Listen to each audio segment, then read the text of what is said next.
Greetings, my dear viewer. You're on the channel The Price of Cheating.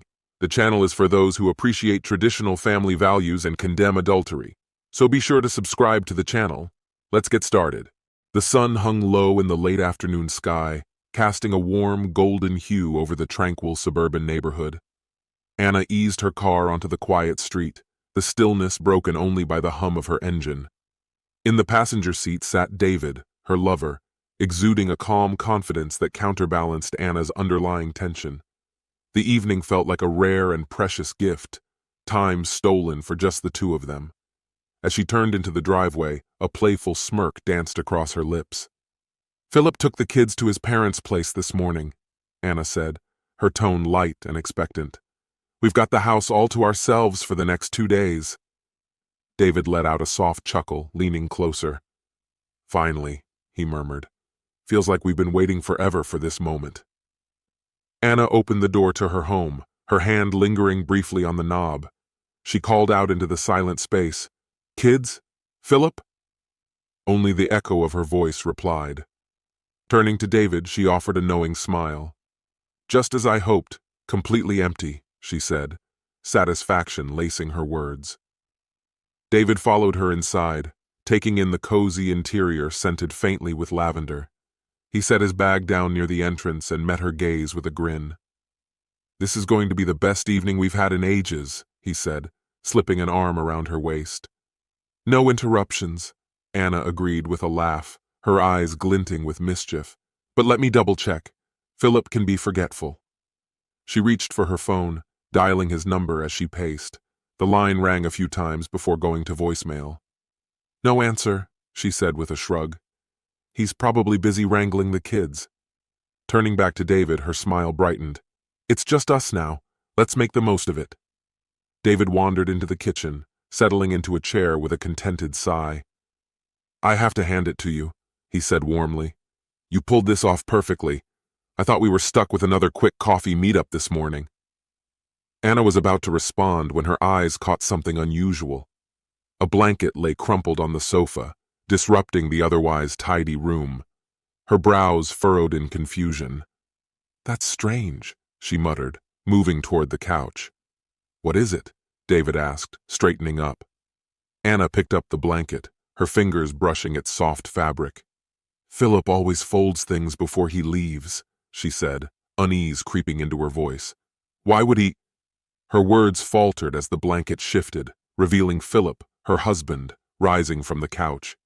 His gaze locked onto hers, sharp and unyielding, his expression a storm of quiet rage. "Surprise!" Philip said, his voice a chilling monotone. Anna staggered backward, her hand flying to her mouth. "Philip!" she stammered, her voice trembling. What are you doing here? You said you were going to your parents." Philip stood, his full height imposing as his dark eyes flicked between Anna and David.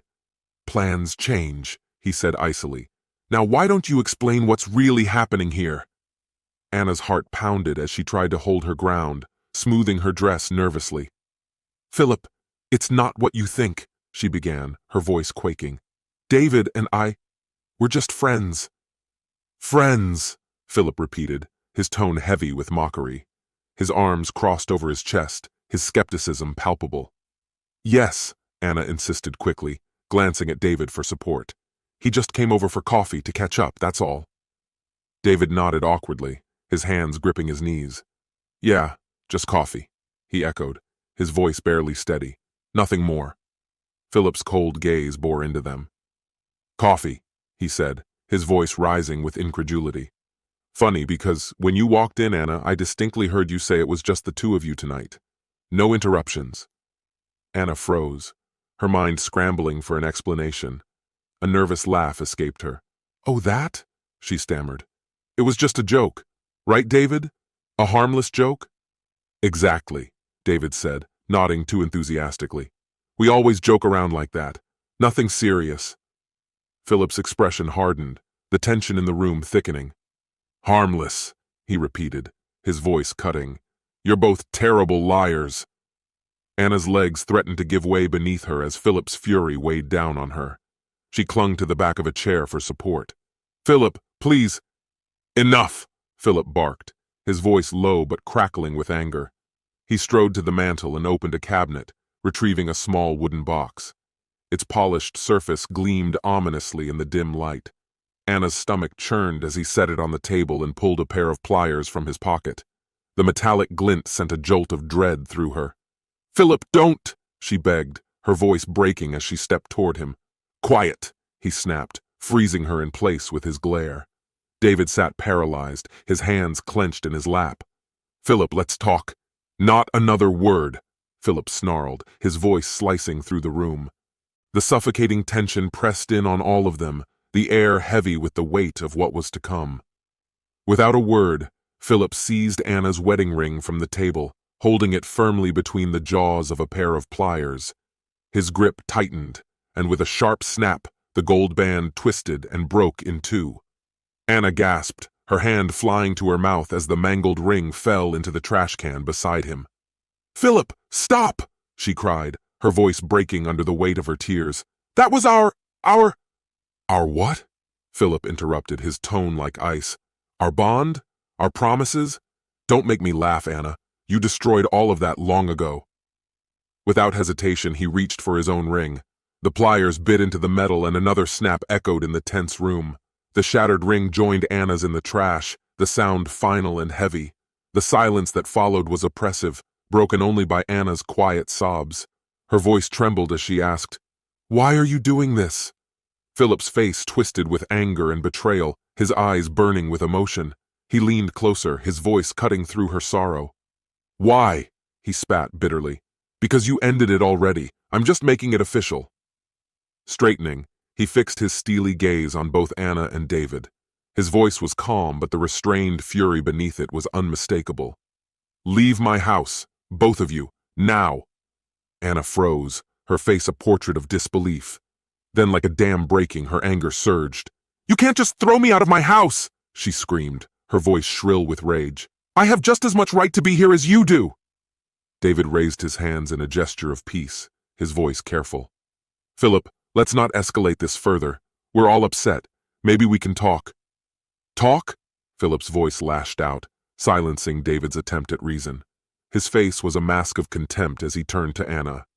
"You brought him into my home, our bedroom, and now you want a civilized discussion? Are you out of your mind?" "We're not lovers," Anna shouted, stepping closer, her fists clenched. "But if you're so desperate to believe that lie, fine. Let's make it true. Right here, right now, David and I will give you a show you'll never forget." David went pale, his voice trembling as he tried to intervene. "Anna, stop this. This is madness." "Don't you dare try to calm me down," Anna snapped, turning her fury momentarily on David before refocusing on Philip. Her face flushed with anger as she said, "You think you can control me? That you get to decide who I see, where I go, what I do?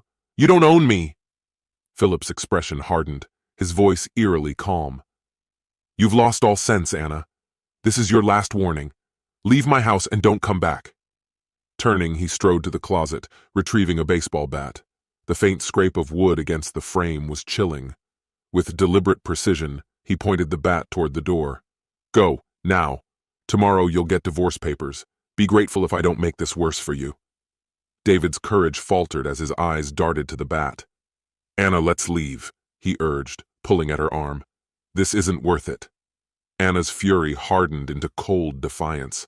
Her voice dropped to a venomous whisper. "You'll regret this, Philip. For the threats, the intimidation, everything. Mark my words." Philip's hand remained steady, pointing toward the door. "Out," he repeated. Finally, David managed to tug Anna toward the exit. She allowed herself to be dragged away, but not without a final seething glare. "You'll pay for this!" she hissed, slamming the door behind her. The sound reverberated like the final nail in the coffin of their marriage. The car ride was cloaked in tense silence. When they finally pulled into the lot of a dimly lit bar, the neon signs outside casting fractured reflections on the windshield, the weight of the night settled between them. Inside, Anna clutched her drink with a white-knuckled grip. "Who does he think he is?" she fumed. "Threatening me like that? He has no right." David sat silently, his untouched drink in front of him. Rubbing his temples, he replied in a weary tone, Anna, we need to take a step back. This went too far. Her glass hit the table with a sharp thud. You're siding with him now? She snapped, her voice sharp with disbelief. After everything? I'm not taking sides, David said, his voice steady but tired. I'm saying you need to be smart. Philip's serious about the divorce. If this goes to court, you have to be prepared. For a moment, Anna's anger faltered, replaced by unease. Do you really think he'll go through with it? David nodded solemnly. He will, and if he does, we need a plan. Anna leaned back in her chair, her mind racing. Divorce hadn't been part of her plan, but now it loomed large, an unavoidable battle. Across the table, David leaned closer, his tone shifting to something quieter, almost calculating. You deserve better than this, Anna, he said, watching her intently. Anna didn't reply immediately, but her grip on her glass tightened. Her anger was giving way to determination. The wheels of conflict had been set in motion, and she was already preparing for the fight to come. Philip's actions that evening were a deliberate affront. His dismissal of Anna, their marriage, and all her sacrifices was undeniable. Anna slammed her glass down on the table, her face set in a mask of steely resolve. You're right, she declared, her voice sharp. I deserve better, and he won't walk away from this without consequences. David leaned forward, his voice calm yet resolute. If he's aiming for a divorce, you need to be ready. His anger will make him reckless. He'll try to take everything, house, money, even the kids, but you don't have to let him win. You've put so much into this marriage, David continued, his words deliberate. Any court will see that. You've been the foundation of his success. Anna eyed him suspiciously. What are you suggesting? Lowering his voice, David replied with measured intensity. I'm saying you need to fight back, hard. Get a lawyer who won't back down. Show the court how much you've contributed to this marriage. Philip's success didn't happen without you. She considered his words, her brow furrowed. You really think I could take custody? Keep the house? David's lips curled into a small, confident smile. Absolutely. You're the stable one here. Philip's temper will work against him. Last night was proof of that. The judge will see it too. Anna's eyes sharpened, her determination building. So you're saying I should take everything? The house, the money, the kids? David shrugged, his tone even. Why not? You deserve it all. And think about it. Without Philip, you'd finally have the freedom to live life on your terms. No one to depend on. A bitter smile tugged at Anna's lips. No one to depend on, she echoed. Not even him. David nodded, the weight of his suggestion hanging in the air. Exactly. She leaned back, letting out a dry laugh. You've really thought this through, haven't you? I just want to see you happy, Anna, he said softly. You've given everything to someone who didn't appreciate it. Now it's your turn to take care of yourself. Anna stared at him for a long moment, then drained her glass and set it down with finality. All right, she said firmly. I'll do it. He's going to regret this. The next morning, Anna's phone buzzed. Answering it briskly, she heard a measured voice on the line. This is Jack Forrester, Philip's attorney. He's asked me to deliver the divorce papers. When would be a convenient time for us to meet? Anna's chest tightened, but her tone was steady. This afternoon at the cafe on Main Street. At 1 p.m., Anna entered the cafe, spotting Forrester seated at a table. Without a word, he handed her a thick envelope. These are my client's terms, he said, his voice devoid of emotion. Anna's anger surged as she scanned the documents. Philip was demanding the house, most of their assets, and full custody of the children. Slamming the envelope shut, she glared at Forrester. Tell your client he's dreaming if he thinks he'll get this, she snapped before walking out, fury simmering beneath her calm exterior. Back at David's apartment, she flung the papers onto the table. He wants everything, she spat, pacing the room in frustration. David remained composed, leaning casually against the counter. Then hit back even harder. Gather evidence of everything you've done for him, for the marriage. If he wants a fight, give him one. In the days that followed, Anna threw herself into building her case. With David's unwavering support, she tracked down a formidable divorce attorney, Rachel Carter, known for her unrelenting dedication to her clients. During their first meeting, Anna laid bare her story, portraying Philip as controlling and volatile. "He's aggressive," she said, her voice shaking. "He once threatened me with a baseball bat." Rachel listened intently, jotting notes with precision. "We'll focus on his behavior and emphasize your role as a caring, stable parent. Securing custody of the children will be our top priority." David stayed on the sidelines, quietly savoring his influence over Anna's decisions. In his mind, he envisioned their future, a victorious, independent Anna by his side, enjoying a life free of Philip, but funded by his wealth. He knew better than to reveal these thoughts, keeping his demeanor supportive and selfless. The courtroom buzzed with tension as Anna and Philip faced each other for the first time. Anna sat beside Rachel, her exterior calm despite the turmoil within. Across from her, Philip exuded composure, with Jack Forrester projecting a quiet air of control. Anna's testimony painted a vivid picture of Philip as an overbearing and unstable husband. She recounted his threatening behavior, including the night with the baseball bat. "I've poured everything into this marriage," she said, her voice quivering, "but his anger and need for control made it unbearable." Rachel amplified Anna's claims, portraying her as a devoted mother and supportive spouse. "My client has been the backbone of this marriage, standing by Philip through everything. Now he seeks to strip her of what's rightfully hers. We won't let that happen." Forrester countered with a cold, calculated approach. Presenting damning evidence, including texts, photos, and witness testimony, he laid bare Anna's affair with David. "Mrs. Anna portrays my client as an abusive husband, but the evidence tells another story," Forrester argued. "She violated the sanctity of their marriage by engaging in an affair within their shared home. Her actions speak louder than her words." Jack Forrester began his argument by meticulously dissecting the financial history of the marriage. Contrary to Anna's claims that she had shouldered the burden of supporting the household, the evidence presented told another story. Financial records detailed how Anna had spent thousands of dollars on David, her companion, covering costs ranging from extravagant gifts and lavish dinners to the rent for his apartment. Transitioning from the finances, Forrester shifted attention to Philip's character, unveiling glowing testimonials from those who knew him best, friends, neighbors, and colleagues, all attesting to his reliability, calm demeanor, and unwavering dedication as both a husband and father. "Philip Trenton embodies integrity," Forrester declared with conviction.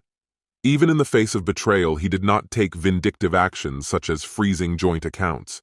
Instead, he ensured that Anna had the financial means to secure legal representation. His actions have been consistently fair and restrained, even under these extraordinarily painful circumstances. The courtroom was gripped by silence as Forrester continued. "This is not a man who seeks to dominate or control. This is a man who has been wronged yet remains steadfast in prioritizing his children and preserving what belongs to his family." As the trial progressed, Forrester's methodical approach began to dismantle Anna's narrative. The weight of irrefutable evidence eroded her confidence, and her once composed exterior began to falter. Meanwhile, David, seated inconspicuously at the back of the courtroom, watched in despair as his aspirations of a luxurious life with Anna disintegrated under each damning revelation.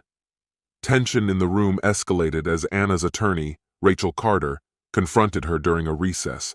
Frustration sharpened Rachel's tone. "Why didn't you tell me he had all of this evidence?"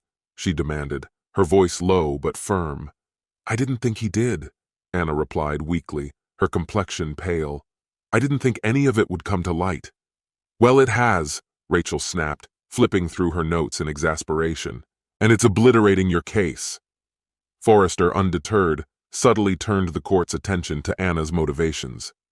"Your Honor," he began smoothly, "we must examine the financial relationship between Mrs. Anna and Mr. David. With no stable income, Mr. David is entirely dependent on her. This raises important questions.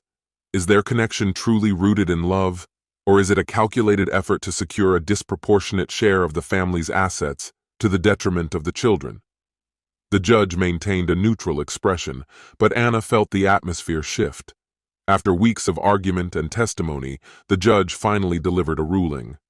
Upon careful review of the evidence, the judge stated, it is clear that Mr. Phillip has consistently prioritized the well-being of his children and the stability of the family home. Consequently, primary custody of the children and ownership of the family residence will be awarded to Mr. Phillip. Anna's world shattered.